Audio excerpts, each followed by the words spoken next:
हरे कृष्णा।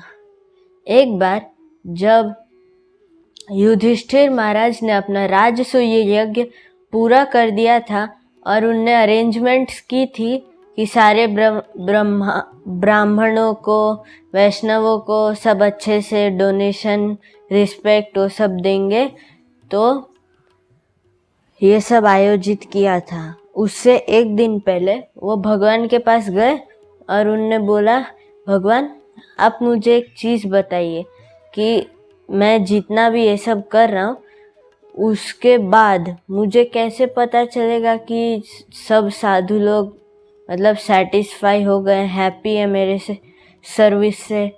तो उनने अपना शंख एक जगह रखा और उनने बोला कि ये तभी बजेगा जब जो सब आपने जो भी ब्राह्मण को बुलाया, जब वो सब सेटिस्फाई हो जाएंगे तो वो ऑटोमेटिकली बच जाएगा।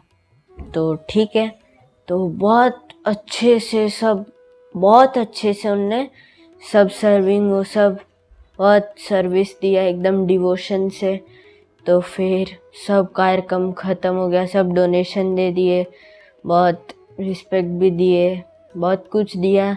फिर जब सब कार्यक्रम ख़त्म हो गया तो भी नहीं बजा, तो वापस युधिष्ठिर महाराज तो चिंता में पड़ गए कि अब क्यों नहीं बजा। तो वापस भगवान के पास गए, बोले कि भगवान अब क्या हुआ, अब कोई छूट गया है क्या, या फिर कोई सेटिस्फाई नहीं है मेरे से। तो उनने बोला कि हस्तिनापुर से कोई थोड़ी दूर बाहर एक साधु रहते हैं, वो नहीं आए थे इधर। तो उन्हें, अरे ऐसा, भीम और अर्जुन तुम जाओ वो ब्राह्मण को खोजो फॉरेस्ट में, और द्रौपदी आप जाके रसोई घर में उनके लिए प्रसाद बनाइए। तो भीम और अर्जुन गए, ढूंढ रहे एक जगह मिले। तो जैसे उन दोनों को देखा तो साधु ने बहुत सारा प्रणाम मंत्र जो भी होता है उसको गाया, बहुत उनको वर्शिप किया, और फिर रोने लगे कि आप महाराज के भाइयों के मेरे जैसे स्वच्छ के पास आए, आप अपने सर्वेंट्स को भेज देते, उनसे भी मैं आ जाता, आप क्यों आए, आपको शोभा नहीं देता ये। तो उन्होंने बोला, आप ये सब छोड़िए, हस्तिनापुर के महाराज युधिष्ठिर ने आपको राजमहल में बुलाया है, राजसूय यज्ञ हुआ है ना उसका प्रसाद पाने के लिए।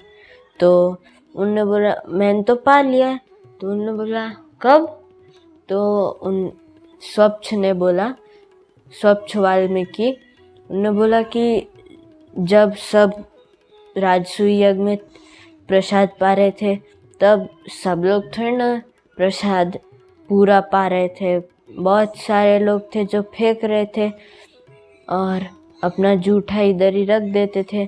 तो मैं हर दिन आके एक प्लेट में सबको इकट्ठा करके उसको पा लेता था, उससे मुझे राजसूय यज्ञ का प्रसाद भी मिल जाता था और ब्राह्मणों का मैंने प्रसाद जूठा खाया है तो मुझे तो बहुत आशीर्वाद मिला होगा, तो मैं इससे सेटिस्फाई हूँ। तो भीम ने बोला नहीं, आपको महाराज युधिष्ठिर ने बुलाया राजमहल में पाने के लिए। तो ठीक मैं आता हूँ। तो वो गए राजमहल में और द्रौपदी जी ने दिया उनके सामने, बहुत सारे वैरायटी थे, रख दिया, आसन वासन सब था। उनसे पहले उनने महाराज युधिष्ठिर को बहुत सारे प्रणाम मंत्र बोले, बाद में भगवान के पास गए, उनने भी बहुत सारा प्रणाम मंत्र बोला। फिर युधिष्ठिर जी आते हैं, साधु मुझे आपके पैर चरण धोने हैं। तो उन्होंने बोला नहीं, मैं स्वच्छ और आप महाराज युधिष्ठिर, मेरे कैसे। तो फिर भगवान ने बोला कर लीजिए, तो उनने ठीक है करवा लिया। फिर आसन जो उनका बना था उस पे बैठे, बहुत सारा आइटम लगा था, तो उनने सब कुछ करके ऐसे ऐसे मिक्स करके सब पा लिए। तो ऐसे तो द्रौपदी जी को थोड़ा डिसअपॉइंटिंग लगा। मैंने खुद के हाथ से बनाया इतना अच्छा खाना प्रसाद, तो भी ये सब मिक्स करके क्यों खाए, अलग अलग से खाना चाहिए। तो उनने बोला हाँ सच्ची में स्वच्छ ही है, इसको तो साधु बनने के लायक होना ही नहीं चाहिए, छोड़। तो जब उनको भी डोनेशन वो सब दिया, रिस्पेक्ट दिए, और उनको भी वापस चले गए वो, तो भी शंख नहीं बजा। तो उनने बोला, भगवान ने बोला कि कोई तो इसी राजमहल में जो उनके बारे में कुछ गलत सोचा था। तो सब राजमंत्री, सब मंत्री को पूछा, नहीं हमने तो बहुत अच्छे से किया। फिर अपने भाइयों से पूछा।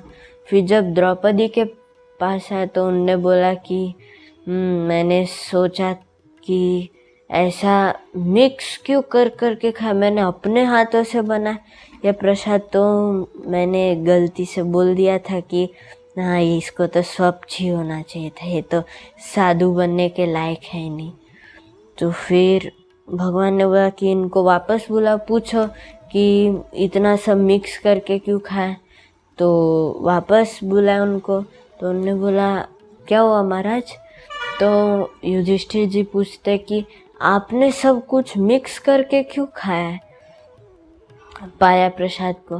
तो वो बोलते कि देखिए ये जो प्रसाद है वो भगवान का मर्सी है, इसको भगवान पहले ही एंजॉय कर चुके हैं, वो सुप्रीम एंजॉयर है, मैं तो नहीं हूँ, तो मैं उसको एंजॉय कैसे कर सकता हूँ।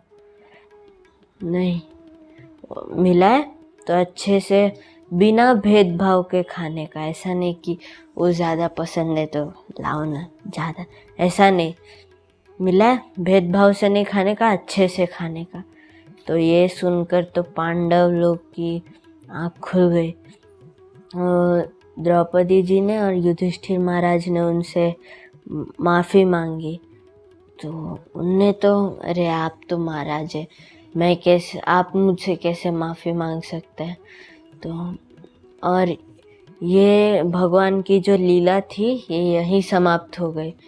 तो इससे यह सीख मिलती है कि जो भगवान का प्रसाद होता है उसको बिना भेदभाव से खाने का, पाने का, क्योंकि उसको भगवान पहले एंजॉय कर चुके होते हैं और हम तो उनके सर्वेंट है, एंजॉयर तो नहीं है।